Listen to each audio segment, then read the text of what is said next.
Welcome to this explainer. We all hear things every single day, right? But very few of us actually know how to really listen.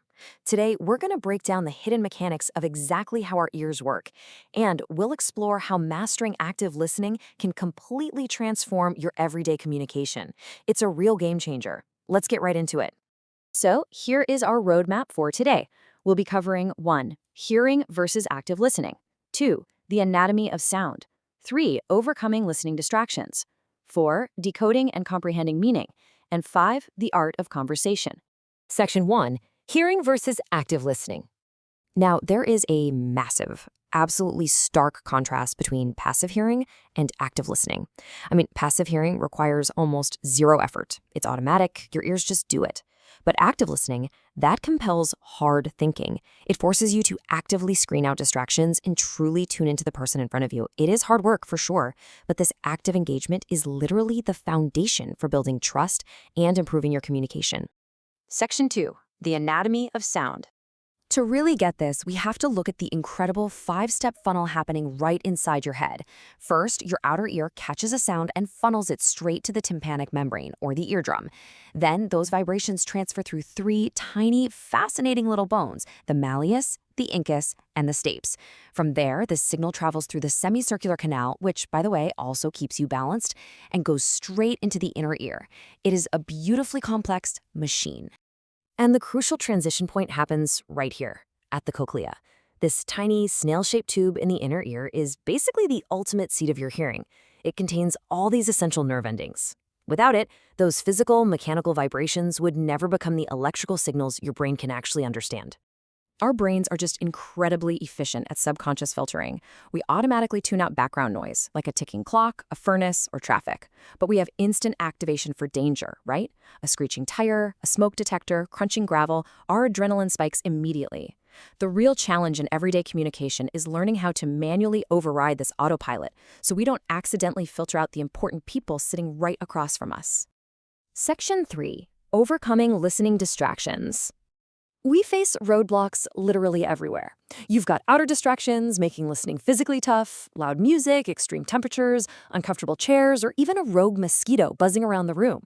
But inner distractions, those are even more powerful. Physical exhaustion, family worry, test anxiety, and perhaps the most toxic habit of all, just pretending to listen while you're actually busy planning exactly what you're going to say next. Beyond basic distractions, our own prejudices and negative attitudes can literally twist a speaker's message before we even fully process it. Think about it. If you attribute an ulterior motive to someone, you're going to subconsciously reject what they say. You end up hearing exactly what you expect to hear. Dropping those biases and taking a positive approach is absolutely crucial if we want to truly improve how we communicate. Section 4. Decoding and comprehending meaning. Listening is essentially the first key to education, and it all relies on a mental process called decoding. This is where we convert an auditory code into ordinary language. We aren't just registering noise, we're connecting sound to meaning to discover what others are actually thinking and feeling. To be really great at this, you need what's known as educated ears, and you build those through a rich experience of hearing different voices, different languages, and diverse speech patterns. Think of it like a muscle. The more exposure you have to varied ways of speaking, the better you become at accurately deciphering people. But comprehension isn't just about the words themselves. It's about noticing the physical clues. Pay attention to voice inflections and strategic pauses. Watch for a speaker moving away from the lectern. That usually shows excitement. Pay attention to repeated ideas. And on your end, maintain eye contact and nod. That kind of active engagement creates this magnetic feedback loop that pulls the speaker in and vastly improves the connection. Section 5. The art of conversation. I absolutely love this quote from Lord Chesterfield. He says, "The power of applying attention steady and undissipated to a single object is the sure mark of a superior genius." Think about that word undissipated, meaning not scattered.